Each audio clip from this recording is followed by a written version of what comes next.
Alright, here we go. What's up, beautiful people? It's your boy Justin Martin, and this is my GH5 cinematic setup. In the intro, So let's start off with the housing itself, the cage, which is the tilted cage for the GH5. So there are plenty of different and cheaper options out there for the GH5 and to house it all together. But what really drew me to the tilted cage itself, one is the build quality. This thing is a tank. All corners of the camera is covered really well too. And for some people that might be not the best thing because it does cover somewhat of the grip. But I really wanted the protection because this camera is going to be mainly mounted on a tripod for most of the stuff. And if I did do a handheld, I have that extra protection. Second thing I like about this cage is that it has several mounting options. There's a bunch of quarter 20s all around this cage.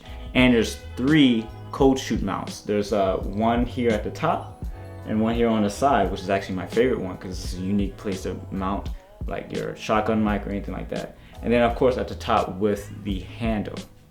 And another feature I was actually looking for is locking and security. And this has several locking security. So if you actually look here at the bottom, there's a locking mechanism for a bigger tripod plate. There's one locking for the sliding part for the rails, and there's another locking for the camera. So this is pretty secure, and you just got to double check all of those facets so your camera won't fall out or anything like that. So I really like that about this cage. Next is the Atomos Flame Recorder. To really make the GH5 sing, pairing it with the Flame unlocked the 4.2 to 10-bit 4K recording, and hands down it's a great investment. The downside about the Atomos Flame is that it chews through batteries like it's the Cookie Monster or something. It's ridiculous. Yeah, that was cheesy. But later down the line, I plan to buy a V-mount battery system so I can have a much longer record time.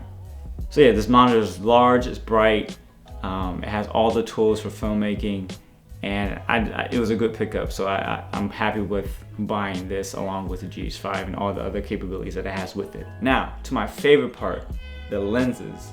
I scoured the internet to find some unique lenses and lenses that have cinematic build quality. What I found was the Veydra Mini primes. And this is a small company that came out, I think in 2016 at NAB. I wish I was there, but I wasn't. But they make micro four third cinematic lenses. What I love about them, one, the build quality is exceptional. It's made out of metal. The rings are really smooth. It's clickless for the aperture ring, and along with the focus ring, it's a full 180-degree focus ring. So it's these long, slow focusing, which is really nice. There's no breathing because it is a cinematic lens, and I don't know, it's very unique. I kind of like the color with it as well, the orange and the green. So that's pretty cool. So I've been doing quite a few tests with this. If you follow my Instagram, you kind of see the behind the scenes. I have a couple videos already that I shot with it on my YouTube channel. I'll link it here in the cards or whatever. But I got 2 lenses.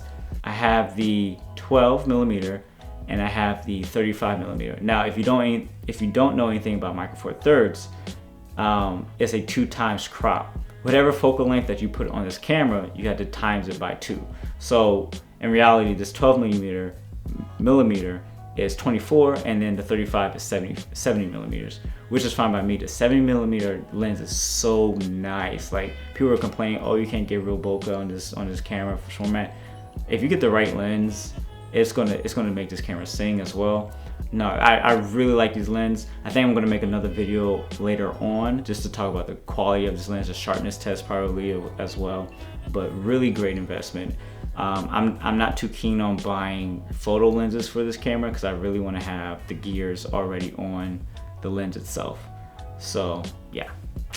So I actually did order the SLR Magic 25mm lens with the anamorphic adapter. I can't wait to get that. I'll make another video about that later. Essentially that lens is going to be my 50mm. So I'll have a range of 24, 50, and 70. And just another quick accessory, I have the Edelkrone follow focus. I really like Edelkrone's products. They're built really, really well. I want one of the sliders down in the future. I've used this before, the follow focus.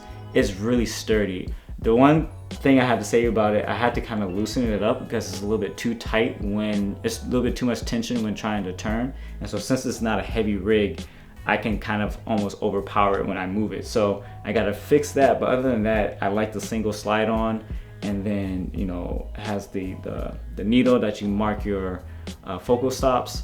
So it's a really good piece of equipment as well that I really enjoy using. Along with the lenses, I'm also trying to chase this aesthetic that I have in my mind. So I've been doing some research on different types of filters, not your traditional filters that help either lower the contrast, helps roll off the highlights a lot better, and kind of lessens the digital feel of video. I actually picked up the Tiffin Black Satin 2, which is a filter that allows you to kind of do exactly what I just said. It helps roll off the highlights and softens the shadows and gives this, I don't know, this very, it's really kind of dreamy for me. Excuse me. And then I also bought the Black Pro Mist. I think it was like a 4th stop from Tiffin as well. And I have a variable ND filter for when I'm shooting outside. Because right now I don't have a matte box for this setup. I'm still looking at different brands. I really do like the Tilta, but it's quite expensive right now. So we'll see what happens in the future. But right now I think I can just handle with the ND filters and things like that. And lastly, the star of the show, the GH5 itself. One, I think the biggest reason why I bought this camera is it was in my budget. And 2, it just packs a lot of features that competes with the larger, more expensive cinema cameras that are out there.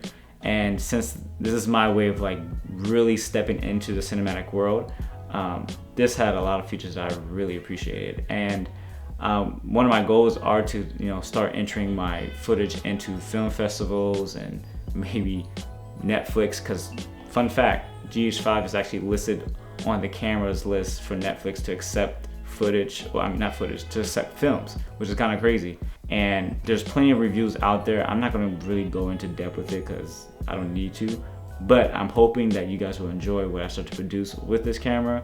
Yeah, I think that's really it I had to say right now. This is going to be the first of several little gear setups I want to display, I want to show, but I really want you guys to chime in when I produce these short films that I have lined up, or these kinds of creative videos and things like that. That's where I really want you guys to kind of hone on in. But this is my gear setup. All the links are in the description below. Oh, time out. Let me go backwards. The biggest thing that I really like about this camera is that it has anamorphic settings. It can be used with anamorphic lenses, and it can be used really well. Because since it is a micro 4/3 sensor, it can shoot 4x3. That's essentially what it is. And that built in, it has the compression where you can squeeze. Once you put a anamorphic lens or anamorphic adapter, it will squeeze that frame into that 4x3 sensor, and then you can de-squeeze it as well. And that's why I actually paired it with the flame, because it actually in live view can de-squeeze it so you can actually see what your frame looks like. So I really like anamorphic lenses, and just the anamorphic look is absolutely beautiful for me. I love that aesthetic.